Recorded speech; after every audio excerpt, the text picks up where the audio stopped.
Сәлем, қалайсың? Мен Әлімжан Асқаров. Меніңше Дональд Трамп кәдімгідей қуды. Ол Украина президенті Владимир Зеленскийді жақсы жігіт деп мақтап, Ресейдің жаңа президенті деп атады. They don't want to talk about the whistleblower because they didn't think I was going to release the conversation. When I released the conversation, I blew up Schiff's act. And just to put topping on it, the Russian, as you know, the new Russian president, a good man, made a statement. There was no anything. There was no... Я, Зеленский де Путин де Владимир. Трампты да басында адамдар Дональд Трамппен шатастырып жүрді. Бірақ Зеленскийді Ресей президенті деу ұят. Слуга народу көрмеген болып тұр ғой сонда. Netflix сериалға ағылшынша субтитрлер не үшін қосты екен? Жалпы байқадым, Трамп көп шатасады. Ол түсінікті де, жасы 70-тен асты ғой. 70-тен кейін ел басқару кімге оңай болуы мүмкін. Зейнетке шығатын уақыт емес пе? Негізі Зеленский Ресейдің президенті атанып жолы болды. Себебі маусымда Дональд Ұлыбритания патшайымы Елизавета II-ның баласын киттердің ханзадасы қылып жіберген. Ол Твиттерде Prince of Wales деп жазғанда артық HR-пін қосқан. Уэльс ағылшынша кит деген сөз. Ал Италия президенті Серджо Маттарелламен кездесуде Трамп оны моцарелла деп атаған. Сосын ақш пен Италияның байланысы сонау Рим империясынан бастау алады деп айдаспаннан бірақ шығарған. Президенттің сөзін аударып жатқан әйелдің түрі мемге айналып кетті. Where is the server?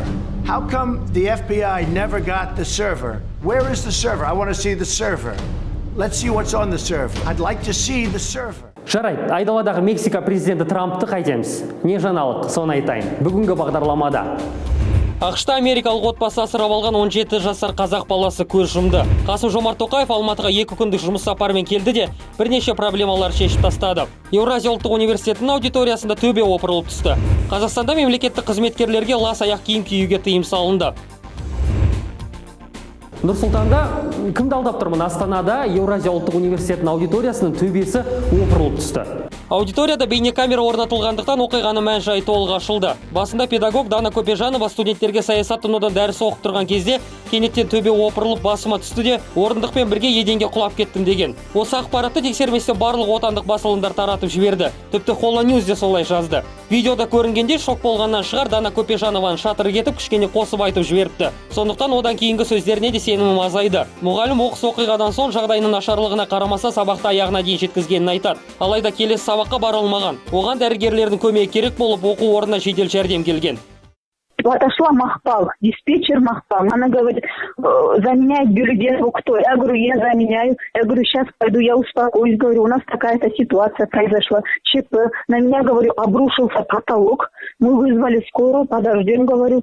Потому что у меня голова кружится, и меня тошнило. Она говорит вот так вот, ничего не знаю. То, что было 301 аудитории, это было там. А вы должны, вы обязаны сидеть в 324 аудитории. А вы, она говорит, ничего не знаю, я фиксирую срыв. И тут же вышла в коридор. Алайда диспетчер Мақпал Саттарова оқиға мүлдем басқаша болды дейді. Айтуынша ешқандай сабақ үзілгені жайлы сөгіс жасалмаған. Және керісінше деканға бәрін қалай болғанын жіті түсіндірген. Қасым-Жомарт Тоқаев Алматыға 2 күндік жұмыс сапарымен келді де бірнеше проблемалар шешіп тастады. Президентіміз Көкжайлауда тау-шаңғы курортын салуға тыйым жасады. Қайтадан бұл мәселеге оралмас үшін мен бүгін Көкжайлау тау-шаңғы курорты жобасымен айналысуға тыйым салдым. Ол бізге керек емес. Сонымен қатар президент Алматы трамвай қозғалысын тоқтату шешіміне қатысты пікір айтты. Бұл пікірталас тудырған шешім болды. Рельстерді жөндеп трамвай паркін жаңалау керек еді.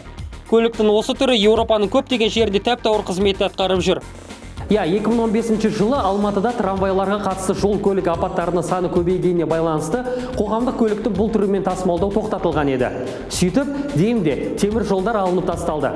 Көшеде темір қоршаулар да жоқ болып кетті. Есесіне велосипедтер көбейді. Қазақстанда мемлекеттік қызметкерлерге қысқа шұлық пен лас аяқ киім киюге тыйым салынды.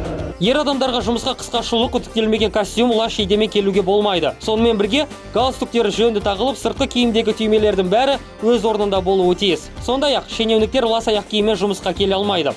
Жақсы болды, бойдақтар тезірек үйленеді енді. Францияның Байонна қаласында адамдарға оқ жаудырып, жергілікті мешітті өртемек болды деген күдікпен 84 жастағы ата ұсталды. Ол бұрын Францияда саясаткер болған. Жергілікті полицияның мәліметінше күдікті алдымен мешітке от қоймақ болған. Мұнысын 2 адам байқап қалып кедергі жасағысы келген. Бірақ ата оларға қарай оқ жаудыра бастаған. Сөйтіп 84 жастағы қарт машинасын өртеп, артынша ізін суытқан. Экспертиза бойынша оның ақыл есі құбылмалы түрде бұзылып тұрады екен. Тергеуде қылмыскер бұл әрекетке кек қайтару үшін барғанын айтты. Себебі оның ойынша Нотр-Дам шіркеуіндегі өртті мұсылмандар қасақана жасаған екен. ақш-та америкалық отбасы асырап алған қазақ баласы көз жұмды. Дэвин 2001 жылы 16 қазанда Қостанайда туған. Жігіттің азан шақыртылып қойған аты Айсұлу. Мен де басында түсінбей қалдым. Ұлға да Айсұлу деп есім береді екен ау деп. Сөйтсем, Дэвин жігіт емес, тумысынан қыз болған екен. Кейіннен жынысын ауыстырған.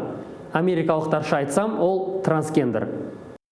Бір жасар Айсұлуды 2002 жылы америкалық отбасы асырап алған. 11 жасынан бастап Айсұлу қарындасымыз өзін Дэвин деп атап кетті. Сыртқы істер министрлігі жігіттің өлімінің себебін анықтап жатқанын хабарлады. Әзірге неден көз жұмғаны белгісіз. 18 жасына дейін шетелдіктер асырап алған қандастарымыздың жат жердегі тағдырына Қазақстан консулдар жауап береді. Кәмелетке толғанша олардың қос азаматтығы болады. Бұл елімізде қос азаматтыққа рұқсат берілген жалғыз жағдай. Неке мен отбасы кодексіне сай асырап алушылар жыл сайын баланы жағдай жайлы қазақстандық агенттікке есеп беріп тұрулары қажет.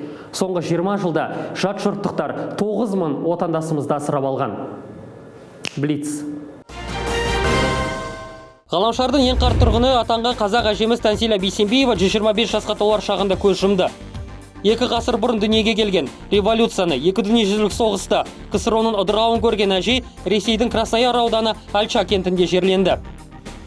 Ғабит Қойшыбаев Қазақстан Республикасының Қытай Халық Республикасындағы төтенше және өкілетті елшісі қызметіне тағайындалды. Шолпан Қаринова Қазақстан мектептеріндегі жаңа бағалау жүйесіне қарсы құрылған петицияға пікір білдірді. Білім министрлігінің БЖБ мен ТЖБ-дан бас тарту туралы ниеті жоқ. HBO ұзақ түн атты таққа таласының приквелін жасау идеясынан бас тартты. Есесіне Айдаһарлар үйі деген Таргариендердің ғұмыры жайындағы сериал түсірілмек. Әміржан Қосанов президент сайлауында жеңілісті ерте мойындағаны қателігім болды деп айтты. Алайда саясаткер мұның барлығын ел тыныштығы үшін жасадым дейді. Ерлан Қариннің айтуынша Тоқаев қауіпсіздік кеңесін өзі қалаған уақытында тарқата алады. Осымен не жаңалық бағдарламасының екінші шығарылымы тәмам. Сіздермен бірге болған мен Әлімжан Асқаров. Парақшамызға қосылыңыздар, лайк басыңыздар және пікір қалдыруды ұмытпаңыздар. Рахмет сіздерге.